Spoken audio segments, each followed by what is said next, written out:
So we're just letting everybody get settled real quick. And I am trying to get one more person on for our speakers. So what I'm going to do is start the introduction of what we're going to be talking about today and who is going to be talking about it while I help our last speaker come into play.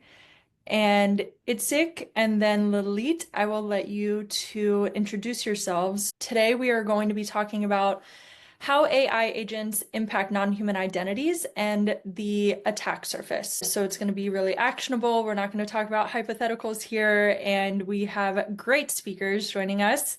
Itzik, why don't you kick us off by introducing yourself, and then we will follow with Lalit. I'm Itzik Alvas. I'm the CEO and co-founder of Entro Security. Entro is a non-human identity lifecycle management company. We're helping organizations to securely use, automate, and manage the lifecycle of non-human identities. I've been personally in the cybersecurity for almost 20 years now. Started at the Israeli Defense Force at one of the intelligence units over there. I was doing offensive cyber back then. So I spent like 6 years at the intelligence unit and then moved to the public market and was doing defensive cyber on the public market. So prior to Entro Security, I was responsible for the internal security of one of Microsoft's clouds.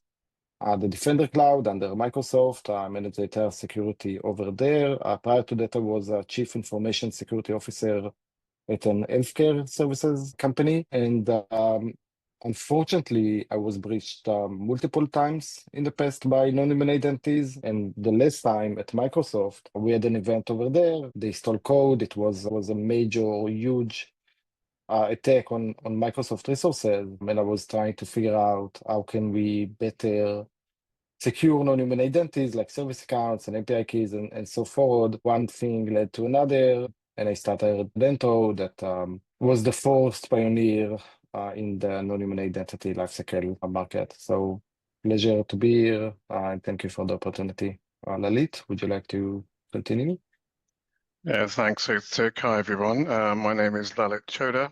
I'm the founder and CEO of the Non-Human Identity Management Group. 30 years in the industry, mainly in the financial sector, primarily investment banking. For 25 years, I've been running large global regulatory programs in the sort of human, PAM, and NHI space. More recently, I ran one of the largest cyber NHI programs at a large investment bank where we dealt with over 100,000 NHIs. Last year, I founded the Non-Human Identity Management Group. My passion for this topic, I decided to create a community, educate and evangelize about the topic. So I produce a lot of research, white papers, and formed nhimg.org, which has sort of the largest kind of knowledge center to educate the industry on NHIs. And I guess I'm now known in the industry as Amazing. And Josh, I'm so happy to see you. Perfect timing. And we were just taking a second to introduce the speakers, and then we will go ahead and get started. So sorry about being late. Just had some technical issues connecting to Zoom. So thank you. No problem. Okay, so I'm going to go ahead and introduce Josh because he and I have spoken a little bit, and he comes to us with dozens of years of experience. He has spent most of his recent stretch at SolarWinds in Austin, Texas, and he brings this incredible perspective of a practitioner who works really closely, really hand in hand with the security leaders and CISO at his company to understand and kind of bridge that gap between what the security strategy is on to the daily execution through his team. So understanding kind of what the goal is for everybody and what needs to happen in order to achieve that. Josh, I hope I did you justice, but feel free to add anything if I left anything out. No, I think that was done really well. I do have a lot of experience across many different security realms, and I've worked in most security roles. So I do like to feel like I come with a bit of experience across everything. Amazing. I love it. Okay, I just want to, before we dive into the slides, one more housekeeping thing. If you have questions, which I totally encourage, I'll be moderating them. Please enter them through the Q&A. That will just help keep them the most organized versus using the chat. So if you have any issues there, I know that I have some internal people on backup to let me know, and I can figure those out. But let's go ahead and get started. So Agentic AI, it's everywhere. And I'll take a second. I'm moderating. My name is Kelsey Purcell. I am with Intro Security, but I am not a technical person. So I'm just going to set the stage and then let the experts take it from there. So Agentic AI, it's everywhere. Even all of these headlines that we see. What are AI agents? How are they going to impact us? How do they work? Who is doing what with AI? It seems like you can't get away from the headlines. But what exactly is it? So I'm referring to this Gartner definition. The AI agents are autonomous, semi-autonomous software entities that use AI techniques to perceive, make decisions, take action, and achieve goals in their digital and physical environments.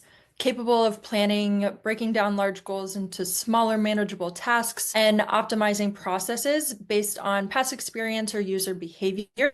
Those tasks are then executed and tracked through tool integration, which also extends to the agent's ability to manipulate and control its environment. So now you know that I'm a really good reader and I can understand things to a certain degree, but I am going to pass it off to Itzik, who is going to bring in the level of education that you all expect and love. Yeah, so that's a diagram of how AI agents operate. It's pretty straightforward, as you can probably see over here. So at the end of the day, AI agents are applications. Yes, they have reasoning. Yes, they have other stuff that are making it much easier for us to communicate with or for them to give us the right output. But at the end of the day, they are applications and they are working as any application should work. So as you can see, over here, you will have your model, which is an LLM that can do some reasoning, and he's calling some functions, and that functions are using resources. That resources can be other devices, can be databases, can be other stuff in order to get more data, and to help that function work and come to the right conclusion. But in the end of the day, when looking at how AI agents truly operate, it's pretty clear they are an application with more functionality. I'm not sure if Josh or Lalit, do you have any different perspective about it, but I think it's pretty clear to me, at least. Same. I started this journey, and I told Kelsey when we talked last, I really started my AI defense journey with like, oh, we need something special. We need something new. We need something. And in reality, it's not. We have the tools and the capability today available because these are just applications, like you said. It may take some people to reprioritize their security stack to get that capability, but it's all out there and available. Yeah. Okay. Lalit, any other perspective on that? I guess kind of more concerned about where things are going to go with agentic AI. I was reading a report earlier this week that, on average, each person may end up having 2 to 3 AI agents that they use. So the proliferation of, agents is going to increase massively, and therefore the impact and growth of NHIs. So that's quite a scary thought, right? That we could have in a number of years, billions of these AI agents just taking over the world. Very interesting how we put controls and guardrails over these processes, which I'm sure we'll talk about more through the session. Okay. Itzik, I'm going to have you go from the guardrail comment to talk about what the initial security impact is on from using AI agents and the adoption of them. Right. I think if I'll take a step back over here, being in charge of multiple security groups in my past, and maybe Josh can share his thoughts afterwards. But just taking a step back, I think it's information security role within the organization is to never stop the business. By the way, I think in most cases, it's not even possible to stop the business. The business would like to move forward and then adopt new technologies and create more use cases within current technologies and so forth. And I think we're seeing it maybe to the extreme now with AI, where everybody is testing out different scenarios and different stuff. And of course, the organization wants to control it and keep it safe. But at the same time, we would like to make sure we're placing the right controls around everything we're using. We don't want to exchange maybe velocity with security or to exchange new features with security. And security always been like an afterthought. The business, it's quite common where the business is adopting new technology and then security is trying to put some controls and guardrails around them. And we're kind of seeing the same with AI right now. I think the main problems with AI agents, which are again, basically programs that are able to read data or manipulate data or change stuff on your behalf. I think the main issues are as listed over here. You wouldn't want the AI agent to read any sensitive data that are not protected or that he shouldn't read. So maybe you don't want him to access credit cards data or SSN or maybe health data and so forth. I call it like the prompt problem. You don't want your employees within the company to send private data to that AI because you're not sure if he will output the data to someone that is not authorized. So that's probably the first control we would like to have while enabling the business to move forward. The second risk is those AI agents can be like DevOps engineers, act like DevOps engineers or production engineers and so forth, and they can make changes to your production environment, which is always a risk. And I'm not sure we're quite ready with the right controls to feel comfortable in having, automations such as an AI agents. Kelsey, can you go one slide back? Such as the AI agents to make production changes. Of course, execute any privileges, workflows. That's always a risk because that's basically lateral movement by the AI. And also, you don't want him to affect any downstream either teams or automations that he shouldn't. So I think those are the main problems that I'm seeing. But Josh, as a practitioner, I would love to hear your thoughts about that.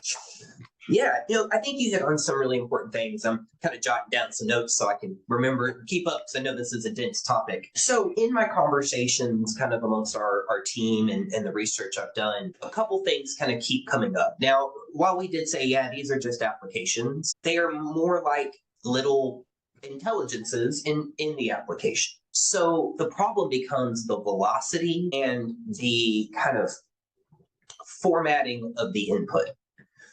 Previously, application security, we really leaned on input sanitization and kind of scrubbing data to make sure it wasn't malicious. Well, with AI and agentic AI being so local to your machine, those prompts can be so diverse and they can be so wide. You can really put a lot of different data into these models and get back results. Part of that is that's part of the issue is previously, looking for alert, parenthesis, some quotes to look for cross-site script injection.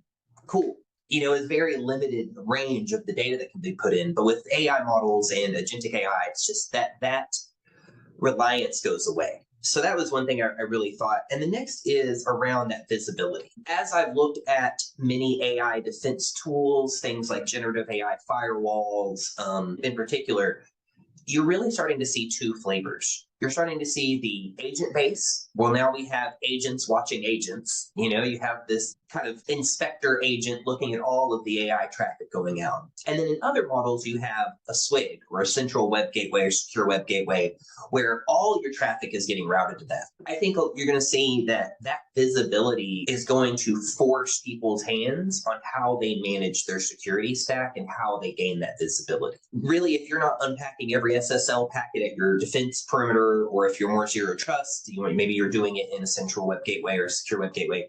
But if you don't have that, you're really going to lose that visibility. And then, of course, I think one note I have here is the NHI sprawl. and I think goes to what Lalit was kind of pointing out, is I think my opinion is we will see a massive increase in service accounts or non-human identities to be more modern. We're going to see this sprawl because as we adopt more agents, each of these agents, and I was telling Kelsey this, it's a non-human identity for a non-human intelligence. If we have these non-human intelligence all scattered across our systems, possibly millions across the user base, each of those are going to need their own identity. So that's a great segue into what we're going to discuss next. Lalit, I think you're going to have some commentary here, but it's probably a good time for us to hone in and remind everybody what non-human identities look like and how we can create this parallel visual between the non-human identities that we're working to secure and this innovation to adopt agentic AI. Yeah, So sure. So clearly non-human identities, or they're also known as workload machine identities, I guess old terms would be service accounts, APIs, keys, tokens. And these are credentials that are used to manage machines, applications, processes, and the sort of interaction, authentication between them in an automated way without any human intervention. Look, non-human identities, the risks around them have been around since computers ever existed. But look, generally, they were the forgotten problem child. The focus was on human access, PAM, protecting your perimeters. Generally, NHIs are typically unmanaged with very weak controls, right? Most of them are quite static in nature. They've been created maybe many, many years ago. And the lifecycle processes around them, generally fairly weak. So they are becoming, the number one attack vector to compromise systems because they're easy to discover due to the point Josh made around secret sprawl. 24 million secrets in public GitHub repos were found last year. And we're seeing breach after breach around NHIs. We just published a 52 breach report last week, just showing how common it is now for a threat actor to discover and compromise NHIs. To the numbers, they typically outnumber human identities by 25 to 50 to 1, and probably 100 to 1 when we start dealing with agentic AI. And there's many issues with these accounts, right? They're not secure, hard-coded passwords don't get cycled. Many of these accounts are stale, not been used for many years. So you've got a broad surface area of risk around them. Humans use these accounts. So we've got many kind of exposures today around NHIs that organizations are still struggling to grapple with. And now, as we're going to start to grow the agentic AI systems, if people start using the same techniques, the kind of poor controls around them as they are today with many other systems using NHIs, these agentic AI systems are going to have high levels of privilege and they're going to become obvious attack paths for both external and internal threat actors. Look, and we're already seeing breaches around LLM models where API keys and tokens are discovered, and these models have been compromised for dark role playing and other activities. So look, we really have to think about the security controls around agentic AI and the guardrails and make sure we do things a little bit differently with kind of agentic AI from how we've managed NHIs historically in the past. Lalit, I think that really speaks to kind of what I was getting at was this is a tale as old as service accounts, right? Like this problem's been around way longer than agentic AI. What agentic AI and LLMs bring to it in general is a not no longer a need, but a demand for velocity on security teams. Right now, we're keeping up with non-human intelligence. We're keeping up with these AI systems. We need to be as dynamic as they are. And it's going to force a lot of people's hands. Josh, I love that. And I moved to this slide because I felt like Lalit really covered some of these core risks. And there's an awesome question that I want to field. And I know Lalit mentioned the ratio and how we're probably going to see that increase with the number of non-human identities to human identities as the adoption of agentic AI, continues. We're seeing 92 for every one every one human identity, 92 non-human identities already. And so I see that skyrocketing surely into the hundreds. Josh, there was an amazing question, and I think that your commentary will lead into that really well. And it is, what is your opinion on AI agents suggesting non-secure approaches, such as hard coding NHIs in code or not leveraging workload identities to avoid long-lived tokens? I really hope that's one of my guys, because a lot of my team as we approach this heavily AI motivated, AI driven decision making, we as the human intelligence need to be ever vigilant in monitoring what these applications are recommending. The OWASP top 10 doesn't go away just because this AI said, oh, you should do this. The attack path doesn't go away because it recommends it. And not speaking specifically, but as Lalit's pointed out, we have this real big problem as humans putting hard-coded credentials into code. Well, where do we think the AI learned it? It learned it from us. It learned it from us doing it.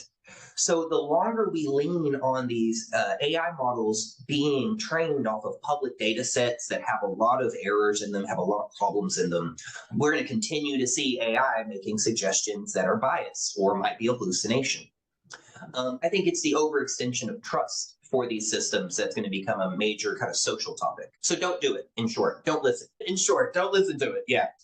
Very good advice. And I think Lalit or Itzik and Lalit probably have some commentary here. And I'm going to keep this slide up because we're talking about these core issues that we've identified with the NHI security challenge that we know people are experiencing.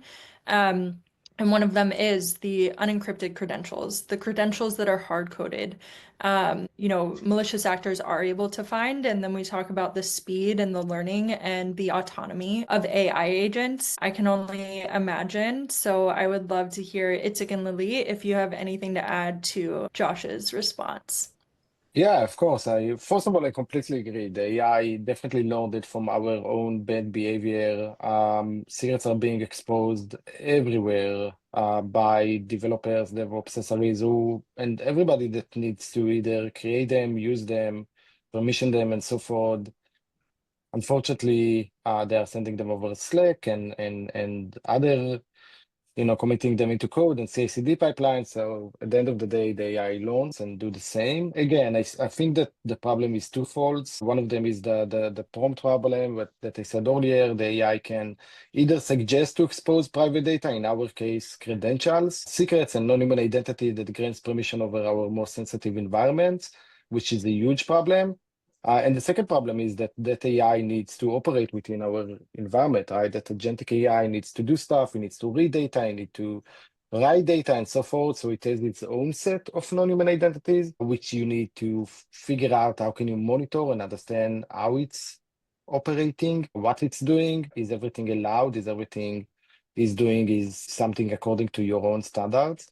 The unknown ownership, that's probably the biggest problem because now you have AIs that are creating those non-human identities. They are permissioning them, they are using them, they are scattering them around, and it's going to be a huge issue to understand how to remove them without causing any downtime.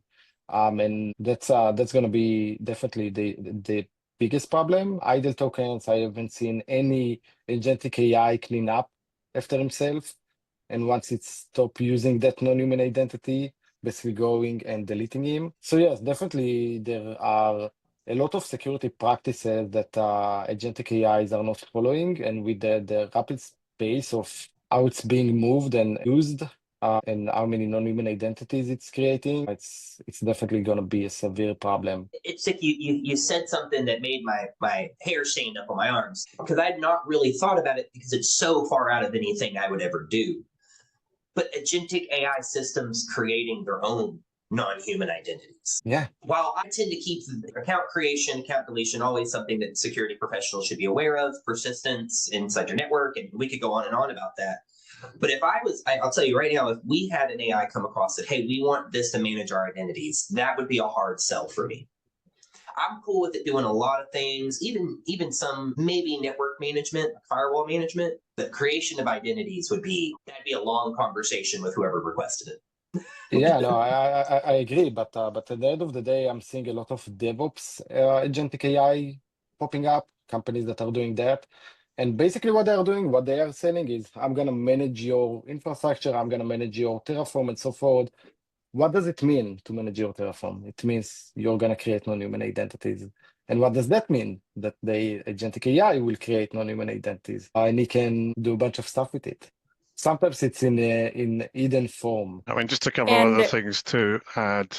Sorry, Kelsey. Look, these days you don't need to be a programmer anymore. You just share your prompt of what code you want a model to generate, and we're seeing research, to Itzik's point earlier, that code's being generated on the fly with hard-coded secrets in there. So these bad practices are being followed with the new AI, generation of software. Look, I think the other big concern is over-permissioned NHIs. By nature, they have high privileges. But if you think of an agentic AI process, so the Uber, it can do pretty much anything and everything within your organization, talk across agents. I think there's a lot of concern around people creating agentic AI processes that are even more overprivileged than what existing NHIs are today. And I think as an industry, we haven't really figured out how we're going to deal with sort of permissioning model and how AI agents kind of interact with each other. So as Itzik says, the world is moving so fast, and we can't keep up, and we need to step back as an industry and think about how we're going to properly secure these agents that are just going to go proliferate more and more. And I think we're going to make things worse before we're going to make things better. And really, we do need to take a security first approach, but I think that's hard to do at just the pace at which AI is moving at the moment, unfortunately. Lalit, I think you really, I could not agree more that we need to be thinking as a security community really heavily on how we manage these apps. While we haven't had this issue with an agentic system, we have with other AI kind of marketing tools where I'll sit down with my business applications team and we're like, man, this is just wildly overprivileged. I think it's going to be, for a little bit, at least for a little while, it's going to be the responsibility of your organization to take the time to look at these permission sets and not blindly accept whatever the kind of guidance doc is. You need to think about what's the business value of this tool? What am I really trying to do with it? And is this permission fall in line with that? If I have a marketing tool that scours the internet and brings me back a bunch of marketing data, does it need the ability to write to my Salesforce instance? Maybe not. That's something you and your organization need to look at. But I completely agree. It's going to be on the side of the practitioner for a while to really maintain that level of scrutiny. Yeah, I think with privileged tokens, the main problem that I'm seeing in the market and we're seeing in the market is that you have developers or DevOps and so forth that they're creating those non-human identities when they are in the development stage of their application. And they don't quite know exactly what are the permissions they will need. So they just give it admin for the development period of time. But then moving to production, no one changed it. And now you're left with unneeded permissions in production. It can be admin, it can be write, and so forth. But that's the main use case that we're seeing. Again, people not cleaning up after themselves.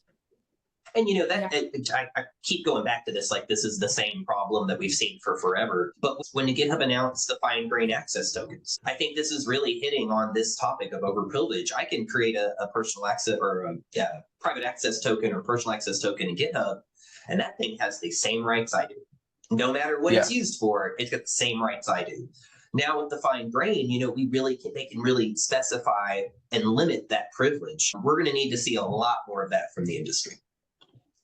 Okay. So it's that autonomy, right? That not cleaning up after yourself, the over-permissioned NHIs, and the autonomy that makes agentic AI so interesting and so valuable can also be such a costly impact if not handled properly.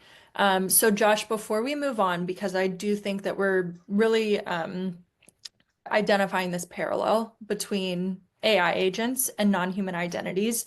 There was a question that I want answered before we move to the next slide. And it's almost like all of you security people have your own identities, but think so much alike. Because as you all were talking, and actually before this came up, Vanderson came in the Q&A and said that they've been really exploring NHIs pretty deeply lately, and made the point that the identities aren't created exclusively by a human identity anymore. The AI agents are creating some of these identities. So the question is, how can we bring, and if anybody can answer this, I'll be like really impressed. We need to hone in and trademark. How can we bring that real accountability into this when we're not really sure who owns the identities in a traditional sense? And making that lineage connection between the creation of a non-human identity that potentially, increased risk for the organization, if an AI agent is responsible for creating it. So personally, I'm a go back to basics guy. KISS person, if you're from the South, keep it simple, stupid. Put human roadblocks in. After all of the complexities that have come out with development environments, a big topic is pull request approvals. Who is looking at the pull request approval to move this code along? Well, we need to start taking that same kind of gated human approach to these identity creations. Just because the AI has the ability to create the identity, it should still be approved by some process and some human portion of it. We're looking at a lot of zero trust and leaning into more automation around these exact things, where yes, I can give my developers especially the agility to move quickly, but I still have a human gateway and everything, and mostly resolved through automation. In the days of needing a help desk tech to relay an email to a manager to get an approval, those are gone. And you don't need AI to do it. You can do those with fairly automated kind of traditional systems. So I would always say, do not take the human factor out. I think Josh and me come from the same school. Keep it simple, stupid. Look, everybody talks about human ownership, but look, fundamentally, everything ties back to some business process, some business application. So I think there always has to be ownership, accountability to an application, to a business process, which then infers human ownership. So whatever happens with agentic AI, they're all still going to be linked to some group, some team. So there'll always be a logical owner, I think, for most of the processes that get built with agentic AI as well, even though they're maybe now much more interconnected and, kind of talk to each other in a more of an uncontrolled way than we may have envisaged previously. That's great commentary, and I love the connection there. We're gonna keep moving along, but I think that Josh and Lalit both just explained the concept of guardrails, not gates, right? It's this ability to still move quickly, to still foster and encourage innovation of the business and the teams without creating this chaos or creating this environment that the security guardrails aren't in place, and then you could have catastrophe very quickly. So this is just a quote that I pulled in. It's a third-party independent, well-respected org that we all know and trust, but they really did make the connection clear and that parallel between AI agents and NHIs clear. So I wanted everybody to have this as an overview in the slides, but I think that it sums up everything that we've spoken about. So I'm going to continue because we still have great questions to come, but these will be available so you all can read at your own pace when I share the slides afterwards. And Josh, this came from our conversation, and I think that it's been discussed already, but showing this visual of how the increased AI agent use and complexity of those scenarios increase non-human identities, and that if we're in an uncontrolled or unchecked environment, those risks and those core risk factors that we discussed previously can go from normal to catastrophic in minutes. And that leads into, if nobody has any comments, I'm going to lead into this hot take from Josh. So he's going to go over the next few slides of what he's seeing now, real time, day to day. Yeah, so I may sound like a broken record on this call, but it's really because it's my deep belief that we have to meet the velocity of these agents. Previously, you had to wait on synchronous comms for a malicious actor to really get a remote access tool. And then once they get that remote access tool, they can kind of run command line level issue command line level commands to the system, and we had to wait for this dance, you could say. But with AI agents, if I compromise your agent and you have it overprivileged, you're not competing with me having to slowly type on a keyboard, or you're not having to wait for me to come up with a tax script that's custom to your environment. An AI agent would be able to assess those environments and provide that information very quickly, and it could just look like diagnostic information. Often a ping sweep or an nmap scan of an environment could look just like maintenance. Those are huge reconnaissance tools for malicious actors. The ability to feed information from the Agentic AI directly into the OS, even if you have a model that reaches out to some larger language model in the sky, if it's issuing commands locally, if I don't have my logging and my monitoring set up to monitor those, you're just not even going to see what it does. So we've leveraged Intro here very heavily on our development side, and it gives my team the ability to see these things as they're happening. Not necessarily the machine level processing, but the identities that are used to do that processing, the identities that are used to make lateral commands to another machine. So I just feel like that visibility and that assessment of your non-human identities, and especially how it relates to your agentic AI systems, you need to prioritize that in your organization before you take this on. Without visibility, we're all just kind of hopes and dreams doing security, and that never works. And we're talking about all of these like huge, and it can seem like really difficult to know how to start and what to do when you have so many requests as a security team. You have so many things that you're juggling, and we know that there's always limited resources, whether it's people on the team or budget or whatever it is. But with using Entro and how you were able to understand the non-human identities and how you're approaching with this I'll say encouragement, not pressure, to adopt agentic AI, what's your suggestion to people who are sitting in similar seats to you going, okay, I hear you. I know the risks. I'm aware of all of this because, like we said, it's not this totally new concept, but how do you recommend they start and take that first step to empowering themselves and being able to figure out what their path forward and the solution is for them? I would say a great place to start is with your legal team. It's always the best place to start is with your legal team. Understand the regulatory and legal requirements around your industry. And I'd say start there and really start to build a business funnel that allows you to see what your user base is wanting. Whether it's a part of your TPRM process, which is third-party risk management, or it's a part of a procurement process, whatever that looks like for you and your organization. Start there. Then once you get a handle, what I would recommend is once you get a handle on the intake, start to look for the shadow operations. Leverage tooling that allows you to get an assessment of your or an inventory of your network and scope that inventory down to the LLMs and kind of agentic AI systems. Once you have a very reliable inventory, it's CIS all day, right? Inventory, assess, prioritize, remediate. It's a very common cycle that you'll see within SecOps and within business in general. Get an idea of what's out there. It's going to be massive.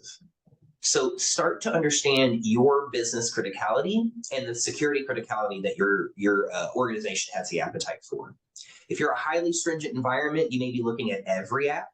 If you're looking at an environment, if you're in a bit more risk adverse or less risk adverse environment, you may just be looking at kind of high level LLMs or high big name LLMs that you're going to just say, hey, we want to review these and these will be okay. And then I think you'll also see a group, kind of what I think I would love to push, but understand we all are here as a business. What I'd love to push is application blacklisting. I think that's where we will see a lot of organizations go saying, these 5 models are our models and everything else gets blacklisted.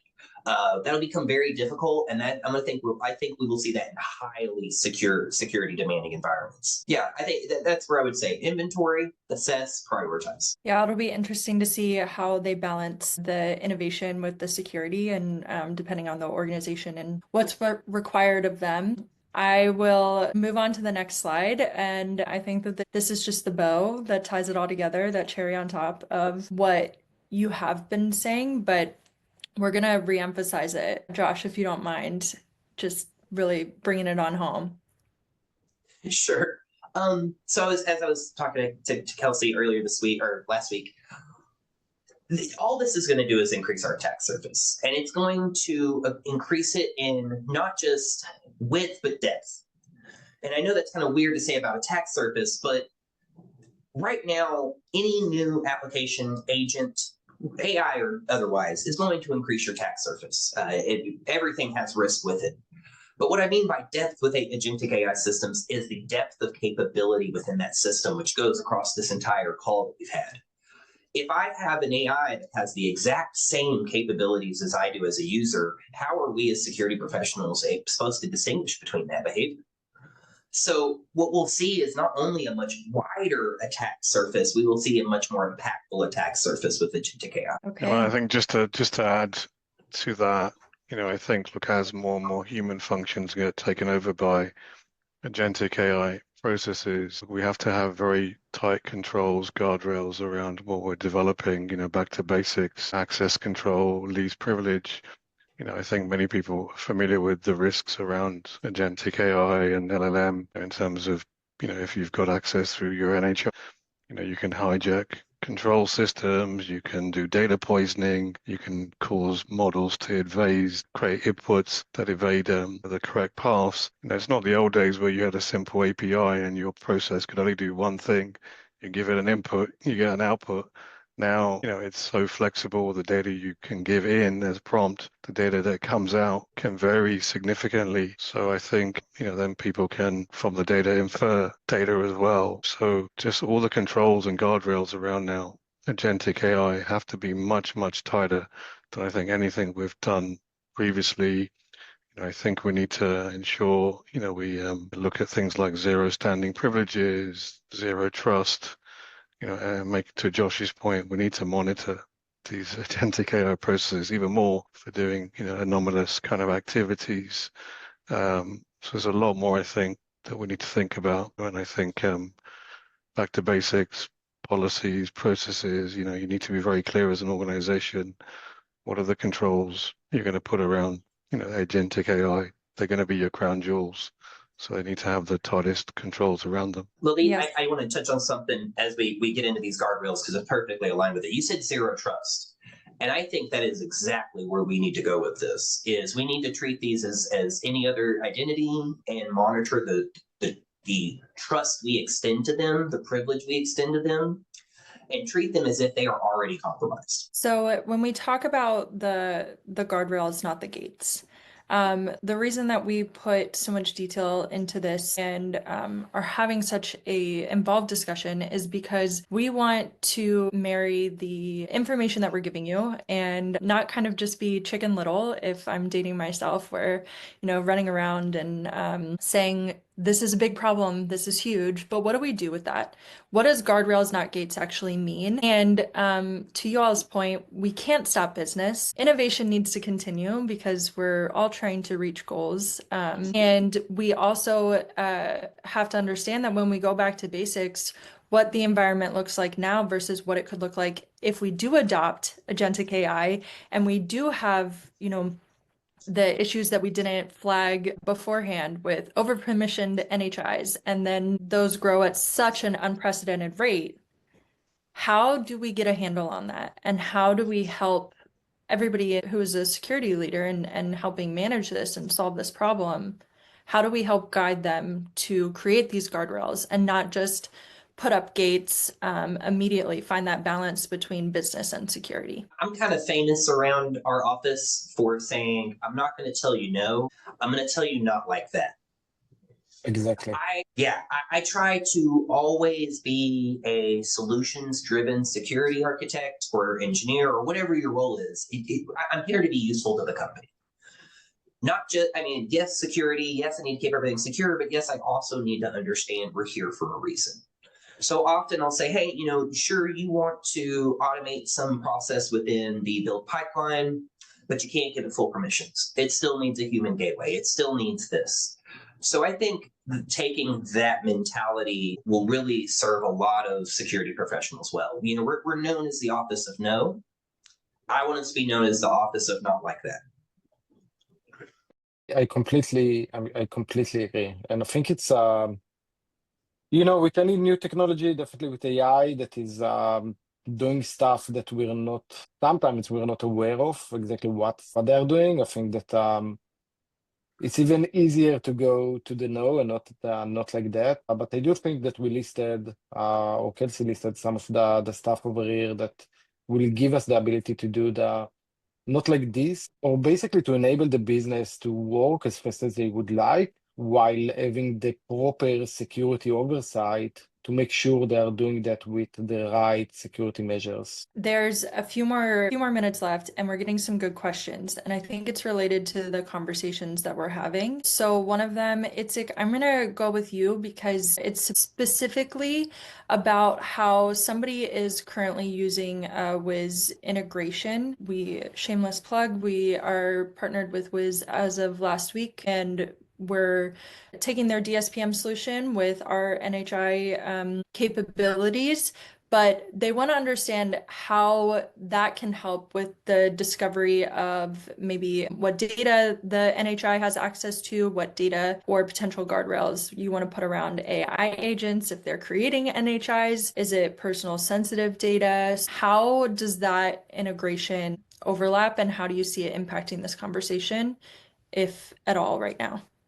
Maybe it's That's a great question. So yes, we have a great partnership with Wiz, and I can see the question, and some of it is like Wiz are also able to scan for some secrets. So you said that you saw an overlap with that, which is true. They are able to scan for some secrets, but at the end of the day, in order to scan secrets, you will need some sort of a regex pattern, but that won't be sufficient because yes, you can find secrets, but then you will have so many other questions, exactly like AI. Okay, so that secret, which is a credential of a non-human identity, how it's being used, is it enabled or already expired, what it gives access to, production or not production, and so forth. And that's where Entro comes in. So we're able to find over 1,200 types of non-human identities, where Wiz is able to find like 20. So even if we're looking at the same place, we're finding much more than them. That's what we give Wiz. We're using Wiz because once we're finding a non-human identity belongs to an agentic AI or belongs to an application, we're creating a map of which application, which workload, agentic AI or other is using the non-human identity and what it's accessing. It can be database, storage account, or whatever. And then we're taking that map that Ento creates and enriching it with Wiz findings. So let's say the workload have vulnerabilities, we can enrich it with Wiz. Let's say that the workload is using a non-human identity to access a database, and that database have personal information like SSN. That's enrichment we're doing with Wiz and so forth. So it's a great, better together partnership for both sides. And shameless plug for intro. That enrichment is so important. I'm not going to name names, but I'm doing a review of a security tool we have, and one of the issues was it doesn't provide enough enrichment to make remediation easy. If you're in a shop of 60 and you are, a restaurant, sure, that's not as important to you. You have the time to take that remediation steps. But when you're a larger organization, having that enrichment, having all that telemetry to tell me attribution of ownership, the systems it's accessing, that makes the remediation and triage so much more tackleable when you have these large numbers. We couldn't agree more. We are winding down, and so I wanted to make sure that everybody knew how to get in contact with us towards the end. We do have one more question, so if somebody can answer this in about 90 seconds, I'm gonna read it off. But everybody will get these slides and be able to understand knowledge is power. So those, the enrichment factors, the knowledge of your environment, see this as a stepping stone to be more powerful in what you decide to do next. So one quick question. Azure launched SRE agents. How do we adapt at an equal pace to intelligently guardrail production workloads co-spaced with AI agents or not getting overshadowed by those agents? Josh, do you have feedback there? it goes back to what we've talked about here is make sure you have that human gateway. Yes, velocity is important, and you will gain more velocity. It will happen no matter what. Whenever you adopt these AI systems, you're going to get more velocity. Don't let, how do I put this? I think I've heard someone say the enemy of good is better, something along that line. Sure, you could be moving at the speed of light, but what does it matter if you're going to get compromised? Take the 15 seconds, take the 2 minutes, add the automation, get a human factor in there, get someone to get eyes on it. And then at least at the end of the day, you know who to go bug. Because I can't go bug an AI system, but I can go bug a senior manager. Yes. Right. I would suggest that another solution, and that's what we're doing over here at Ento, is enriching the non-human identities, understanding the non-human identities that are being used by that agentic AI. And if you know who's the owners of the credentials that the that the agentic AI is using via its non-human identities, then you have the proper visibility to attach everything to the right owner. But yeah, that's what I would suggest. Okay, so So I was just going to say, finally, look, I think there's a lot of hype around agentic AI, and look, I think some of it's valid. As I talk to a lot of customers, most people are focused on building very simple agentic AI processes at the moment, right, to replace kind of standard human kind of functions, tasks. So I think kind of the world where, we've got agents talking to each other, they're doing everything within an organization. Still think it's a few years away, even though it's moving very fast. So I think back to the basics, focus on your controls, the best practices around managing NHIs, and then least privilege, move away from static credentials, then your agentic AI processes will be generally fairly secure if you build on those kind of core foundational principles. They don't really change as we move to agentic AI. I think just things get more complex from a modeling standpoint, but stick to the basics. I'm with you, Lalit. I love this. Obviously, we could talk about this all day. There's one more question, and I know if people have to drop, they have to drop, but I'm gonna let Itzik hone in on this one because we talked about Entro adding this value and seeing how it's impacted organizations on the day-to-day. But what is the most compelling benefit of Entro over the many other NHI solutions that we've heard and talked about? Yeah, there are many where at least technology-wise, where our platform is the strongest is two places. First of all, we're able to find, and hopefully Josh as a customer can attest to it, we're able to find usually like 50, 70% more non-human identities and secrets than the competition.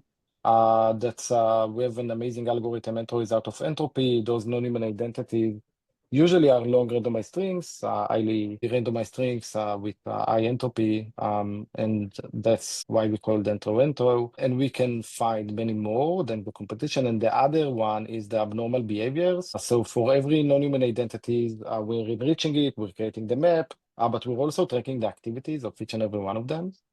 And we're creating a baseline of activities, and any deviation from that baseline that we're seeing, like a non-human identity that is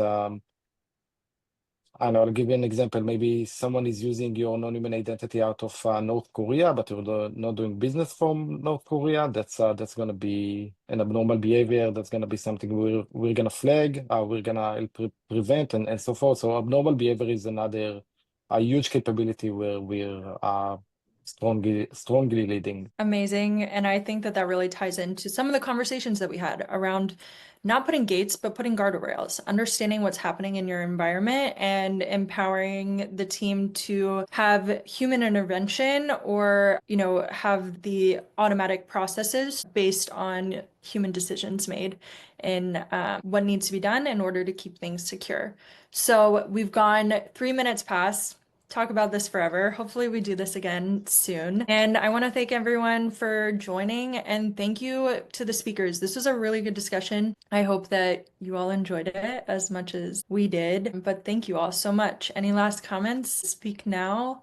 And if not, we'll go have a great rest of your week. And I will email everybody recording slides, all of the good stuff.